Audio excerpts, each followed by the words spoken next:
اعوذ باللہ السمیع العلیم من الشیطان اللعین الرجیم بسم اللہ الرحمن الرحیم انما یرید اللہ لیذہب عنکم الرجس اہل البیت ویطہرکم تطہیرا صدق اللہ مولانا العظیم وصدق رسولہ النبی الکریم۔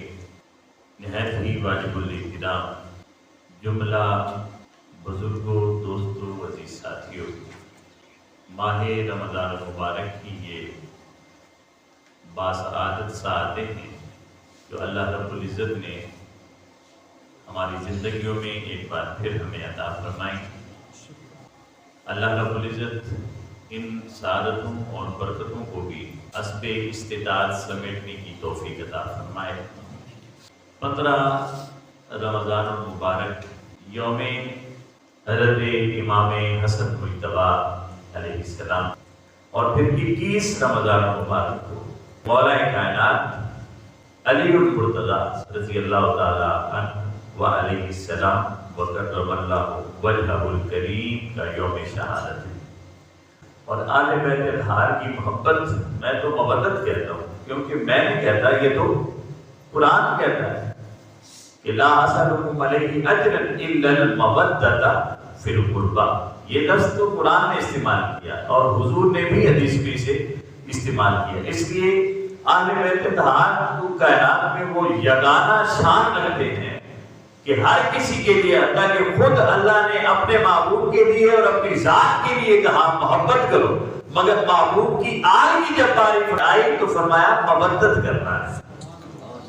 تو یہ بہت بڑا عہدہ ہے اہل بیت اطہار کا، اللہ کے نزدیک بھی اور اللہ کے رسول کے نزدیک بھی۔ تو انہیں عام انسانوں کی طرح نہیں دینا ہے، انسان مگر عام انسان نہیں ہے، اور نہ انہیں عام انسانوں جیسا لینا چاہیے۔ اللہ رب العزت نے لفظ مودت استعمال کر کے ان کا سٹیٹس، ان کی عظمت، ان کی شان، ان کی حیثیت بالکل جداگانہ کر دی ہے، اور ایسی جداگانہ کی ہے کہ اللہ کو گویا کر رہا ہے کہ خالق و مخلوق کے درمیان صرف یہی وہ ہستیاں ہیں کہ جو مودت کے لائق ہیں، باقی ہر ایک سے محبت کرو، ان سے مودت کرو۔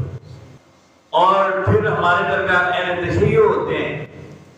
ایک بار میں نے ایک خطاب میں کہہ دیا اہل تشیع بھائی، اہل تشیع بھائی، تو بعد میں کسی شخص نے کہا جی وہ تساں آکھا اہل تشیع نہ بھائی آکھنے ان پہ آکھنے کا رسالت کفر نہ فتوہ لگی شیعہ پہ آکھنے بھائی۔ میں کہا بسم اللہ اساں میں بیٹھ دیں کھینا اساں میں دساں۔ اب یہاں تک بات پہنچ چکی ہے کہ ہم کیا کہہ رہے ہیں؟ اگر ہم نے شیعہ کو بھائی کہہ دیا تو فتوہ لگ جاتا ہے۔ یہ خارجیت پہلے دیوبندیت میں تھی، اب بریلویت میں بھی آ گئی ہے، اور وہ بھی کفر کا سیدھا فتوہ لگاتے ہیں، ہر ایک کو کفر کا فتوہ لگانے والے۔ تو اب دیکھیں، بات یہی کر دوں کہ عالم اسلام کتنا بڑا عالم اسلام، 56 ملک ہیں کم و بیش۔ کتنے ملک؟ 56 ملک، اور گئے گزرے بھی نہیں ہیں، معاشی طور پر مستحکم بھی ہیں، سب کچھ پاس رکھتے ہیں، اور کچھ بھی پاس نہ ہو تو کم از کم غیرت ایمانی تو رکھتے ہوں گے، مگر عالم کفر کے سامنے جو ڈٹ کر کھڑا ہے وہ ایک وہ ہے جسے ہم سب کافر کہتے ہیں۔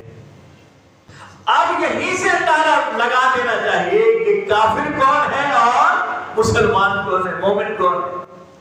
ہم بیٹھے ہیں، کسی حکومت نے کہیں مذمت کا بھی بیان نہیں دیا، پوری دنیا اسلام میں کسی حکومت نے مذمت کا بیان بھی نہیں کہ ہم اس کی مذمت کرتے، بلکہ ممالک ایسے ہیں بدقسمت کہ وہاں سے ایران پر حملہ ہوتا ہے تو کچھ نہیں کہتے، ادھر سے ایران سے جب ان پر حملہ ہوتا ہے ان کی املاک پر، اور وہ جگہ جہاں امریکہ نے اپنے اڈے بنا رکھے ہیں وہاں جب حملہ ہوتا ہے تو کہتے ہیں انہوں نے کفر کر دیا، عالم اسلام پر حملہ کر دیا۔ یہ یہاں تک ہم پہنچ چکے ہیں کہ، اور یہ بھی ایک یہود و نصارہ کی چال ہے، آج آپ دیکھیں گے وہ چار سب کھل کر سامنے آ گئی ہے کہ اہل سنت کہلانے والے، چاہے وہ بریلوی ہیں، چاہے دیوبندی ہیں، چاہے اہل حدیث ہے، چاہے غیر مقلد ہیں، یہ سارے کون کہلاتے ہیں؟ اہل سنت۔ اسے دوسرے لفظوں میں کہیں ابو حنفی ہے، شافعی ہے، مالکی ہے اور حنبلی ہیں، یہ چاروں مذاہب سنی کہلاتے ہیں۔ اور پوری دنیا میں یہ چاروں مذاہب کے ممالک اسلام ہیں، چاروں مذاہب کے ممالک جتنے بھی ہیں ہمارے اسلام کے ممالک کو، ان میں سے کسی نہ کسی مسلک پر ہے، سنی مسلک پر ہے۔ اور 56 سنی ممالک کے حکمران اور سنی ممالک آج ڈوب کے بیٹھے ہیں، اور ایک وہ جو شیعہ ہے اور جسے ہم کافر کہتے ہیں وہ ڈر کر سامنے کھڑا ہے۔ یہود و نصارہ جانتے ہیں کہ لاکھ سجدے کرتے رہو، لاکھ عبادتیں کرتے رہو، لاکھ قرآن کے ختم کرتے رہو، شب بیداریاں کرتے رہو، تسبیح گھماتے رہو اور ذکر و اذکار میں اپنے آپ کو مشغول رکھو، سجدوں کے نشان ماتھوں پر پڑ جائیں اور ٹخنوں پر نشان پڑ جائے بیٹھ بیٹھ کر اس کی بارگاہ میں، مگر ایمان کی ضمانت نہیں ہے جب تک غیرت اہل مودت شامل نہیں ایمان میں، اور اہل بیت اطہار کے ساتھ محبت اور مودت کا جذبہ اور مودت کی یہ دولت اگر نصیب نہیں تو عبادات کام نہیں آتی۔ اور آج یہی ہے، مکہ بھی ہے، وہی مدینہ بھی ہے، سب کچھ ہمارے پاس ہے، مگر غیرت ایمانی ہمارے پاس نہیں ہے۔ اور وہ یہ جانتے ہیں کہ یہ وہ مسالک ہیں دیگر کہ یہ آرام سے اپنی بس روزہ تسبیح کرتے رہتے ہیں، نمازیں پڑھتے رہتے ہیں، انہیں تو اس بات سے غرض نہیں۔ اب ان کے ذہن میں یہ ڈال دو کہ جو اہل بیت سے مودت کرے گا وہ کافر کہلائے گا۔ ایران کیونکہ اہل بیت سے مودت کرنے والا ہے، لہذا اسے شیعہ مذہب کو اور اس ملک کو ہی کافر ملک قرار دے دو، تاکہ مسلمانوں کے ذہن میں ہو کہ مذہب بھی کافر اور یہ ملک بھی کافروں کا ہے، کیونکہ اسی میں تو ہمارے سامنے آنا ہے، باقیوں میں تو وہ دم خم ہی نہیں کہ وہ ہمارا مقابلہ کر سکے۔ اس لیے دوستان جی وقار انہوں نے یہ چال دی، کیونکہ اگر رسول کائنات کی آل کی مودت من میں ہے تو ایمان کا جذبہ ہمیشہ معجزن رہتا ہے، اور اگر وہ مودت کہیں کمزور ہو اور پھر ہم مودت کو محبت میں تبدیل کریں اور وہ محبت بھی ہم کسی کے ذمہ لگا دیں اور اپنے آپ کو فارغ قرار دے دیں تو یہ غیرت ساری کی ساری خود ہی مر جائے۔